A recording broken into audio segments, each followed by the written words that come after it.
The morning sun peeked through the curtains, but a shadow fell over Beauty's heart. Today was the day she would leave her home to live with the beast. Her father packed his bags, his face etched with worry. He loved Beauty more than anything and couldn't bear the thought of leaving her.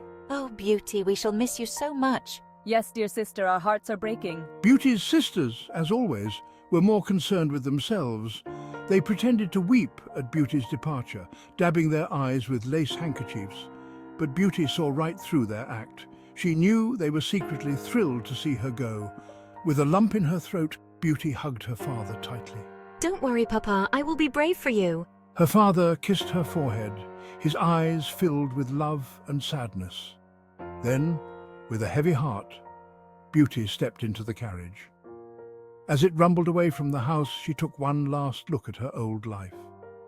The sun seemed to disappear behind a cloud, as if mirroring the sadness in her heart. The journey to the beast's castle was long and tiring. Beauty spent most of it staring out the window, lost in thought. She wondered what the beast was truly like. Was he as fearsome as everyone said? Would he be kind to her? Uncertainty gnawed at her like a mouse nibbling on cheese. What will he be like? Will he be kind? As the carriage approached the castle, Beauty gasped. It was grander than she could have imagined. Towers soared into the sky, their peaks hidden by fluffy clouds. The gardens were a riot of colours, with flowers of every shape and size. Even the air seemed to hum with magic. Inside, the castle was even more impressive. Crystal chandeliers sparkled like 1,000 stars, illuminating the vast halls. Silken tapestries adorned the walls, depicting scenes of hunts and feasts. Beauty had never seen such luxury. Yet despite its beauty, the castle felt strangely empty. It was as if a shadow hung over the magnificent rooms, a silence that whispered of loneliness and sorrow.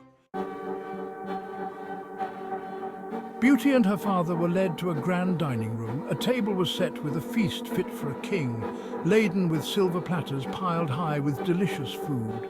But Beauty could barely eat a bite. Her heart pounded in her chest, drumming a rhythm of fear and anticipation. Welcome to my home. The beast stepped into the room, his massive form casting an imposing shadow. His face was indeed beastly, with sharp fangs and piercing yellow eyes. Beauty's father trembled, but she stood her ground. Thank you for your hospitality. She looked into the beast's eyes, searching for a glimmer of kindness beneath his fearsome exterior. The beast studied her intently, his expression unreadable. Then, to Beauty's surprise, he nodded curtly and retreated into the shadows. The first few days at the castle were strange and unsettling. Beauty spent her time exploring the vast library, her fingers trailing over the spines of countless books.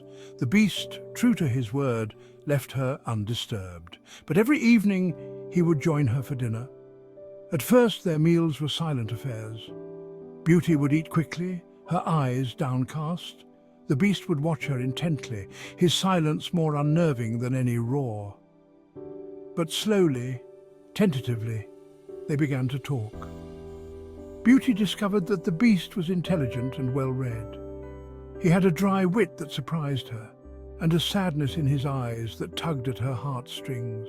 Would you like to play a game of chess? One evening, Beauty noticed a chessboard set up in the corner of the dining room. She had always loved chess, and she couldn't resist asking the beast for a game. To her surprise, he readily agreed. As they played, Beauty found herself relaxing for the first time since her arrival. She even laughed out loud at one of the beast's jokes. For a brief moment, the fear that had been a constant companion seemed to vanish.